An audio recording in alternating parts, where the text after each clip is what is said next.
Oke, assalamualaikum warahmatullahi wabarakatuh. Kembali lagi bersama saya. Di sini saya akan membahas tentang osilasi kelanjutan dari video sebelumnya. Nah, di sini ada sebuah soal, yaitu sebuah benda dengan massa 10 kg diikatkan pada sebuah pegas dengan mengikuti aturan gerak harmonis sederhana. Perpindahan benda merupakan fungsi waktu seperti ditunjukkan pada gambar. Ini ya. Lalu tentukan amplitudo, frekuensi, konstanta pegas, dan juga kecepatan serta percepatan benda saat T-nya adalah 2 detik. Nah, seperti itu. Nah, sekarang di sini yang ditunjukkan pada gambar ya, oleh gambar. Nah, dari yang kita lihat ini ada sebuah gelombang, dan gelombang ini memiliki waktu 25 detik. Nah, ini gelombang ini berarti memiliki periode 25 detik. Lalu dia memiliki massa yaitu 10 kg. Dari gambar ini juga sudah terlihat bahwa amplitudo itu kan simpangan terjauh. Nah, simpangan terjauh itu dari 0 ke atas, yaitu nilainya adalah 0,1 dalam meter. Nah, kalau kita dicari yang kedua, itu kita diminta untuk mencari frekuensi. Yang B itu kita diminta untuk mencari frekuensi. Frekuensi itu kan kalau kita lihat, kita bisa menghubungkannya dengan omega, bahwa omega itu adalah 2V F dan juga 2V per T. Nah, di sini T-nya udah kita dapetin ya. Nih, udah kita peroleh. Jadi kita bisa tulis omega sama dengan 2V per T. Nanti kita dapetin omeganya. Ini yang ditanya frekuensi sudut, jadi udah benar omega ya.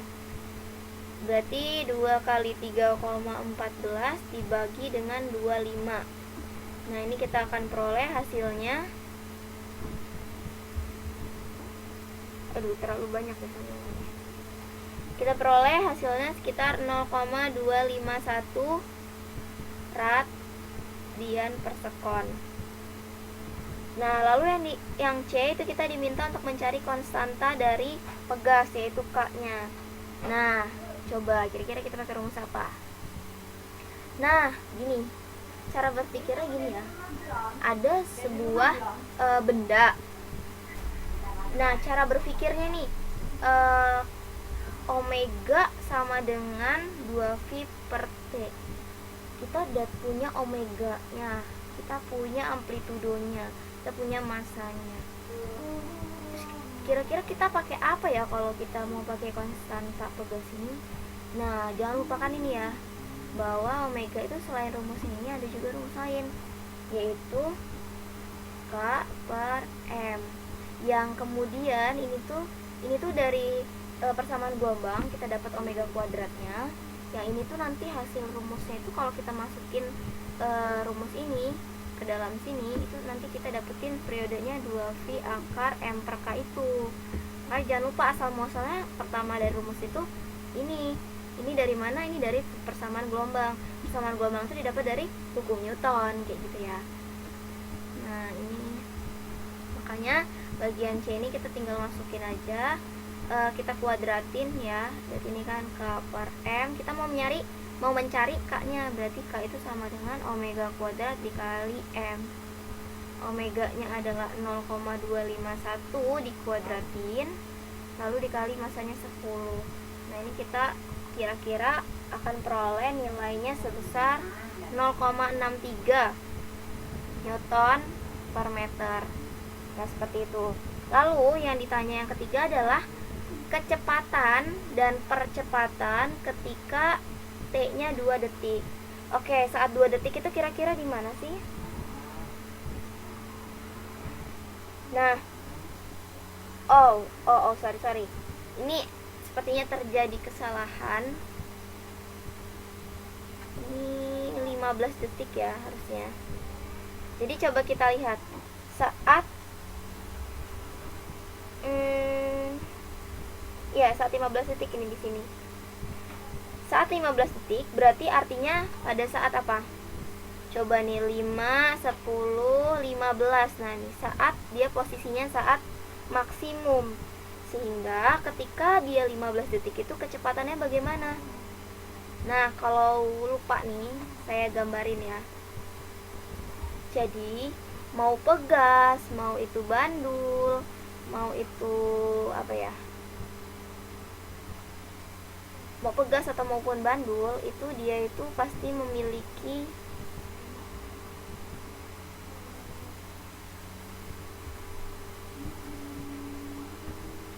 nah saya anggap gini ya, tapi sepertinya ini kebalik deh gambarnya. Jadi ini adalah saat dia seimbang. Oke. Ketika pada saat seimbang ini kita berikan gaya tekan ke atas, maka kan dia akan mampat nih ya. Nah saat dia mampat berarti kan di sini adanya, lihat nih, adanya perbedaan. Ini lagi seimbang ya, ini titik keseimbangannya. Berarti kan di sini ada perbedaan x-nya. Nah dari sini ke sini ini ada delta x. Makanya di sini saat dia itu termampat seperti ini, dia itu energi potensialnya itu akan maksimum. Nah energi kinetiknya akan minimum. Karena dia pasti kalau termampat dia pasti diem dong. Kalau dia gerak ya belum termampat banget. Ini maksud dari yang ini, dia tuh udah termampat sekali ya, gimana ya, udah dempet-dempet banget gitulah. Nah ketika dia itu di sini di titik keseimbangannya, dia itu kecepatannya maksimum. Makanya di sini EK-nya itu max. Tapi ingat nih, dia berada di titik keseimbangan, artinya dia nggak punya delta x itu, maka EP-nya 0 atau minimum. Nah ketika dia itu regang itu kan juga posisi maksimumnya juga ya. Nah ini dia ada delta x-nya.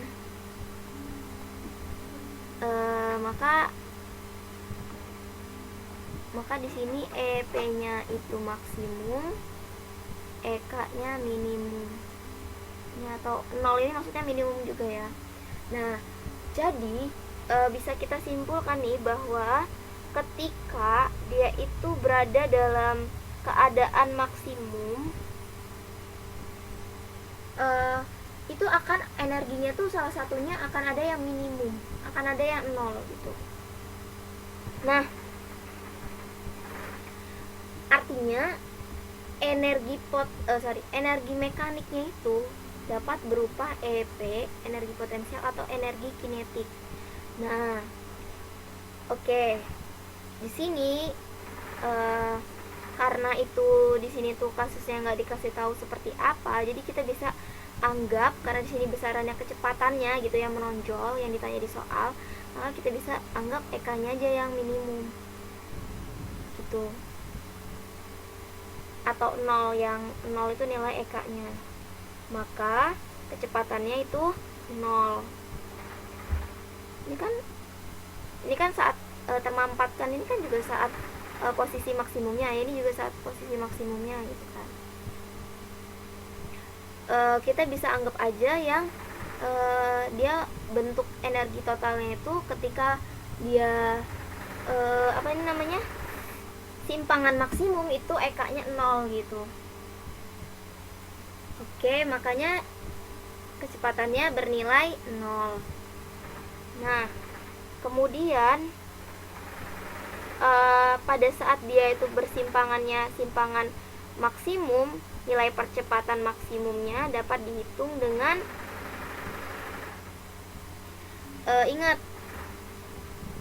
ingat nih bahwa sebetulnya persamaan itu kan Y sama dengan A sin KX misalkan ya, plus V. Y diturunin sekali jadi V omega A minus cos KX plus V. Kita turunin lagi sekali, jadinya sekali lagi maksudnya sama dengan omega dikali omega kuadrat dikali A sin kx plus V gitu kan ya. Nah, ketika maksimum itu ketika apa? Ketika nilai sudut ini semua bernilai 1. Kenapa? Karena ingat sudut itu, rentang sudut itu dari 0 sampai 1, maksimumnya cuma di 1 tuh. Berarti kalau untuk mencari astagfirullah, ini A ya, kenapa percepatan jadi omega? Nah, berarti ketika kita mau mencari percepatan maksimumnya, ya udah berarti A itu sama dengan omega kuadrat dikali A. Omeganya udah kita peroleh, ini 0,251 kita kuadratkan dikali dengan A tadi 0,1. Ini kita akan dapatkan 0,0 berapa ini? Nah, kita akan peroleh nih ya 0,0063 meter per sekon kuadrat. Nah, mungkin itu saja yang dapat saya sampaikan. Mudah-mudahan bermanfaat dan dapat dipahami. Saya akhiri. Wassalamualaikum warahmatullahi wabarakatuh.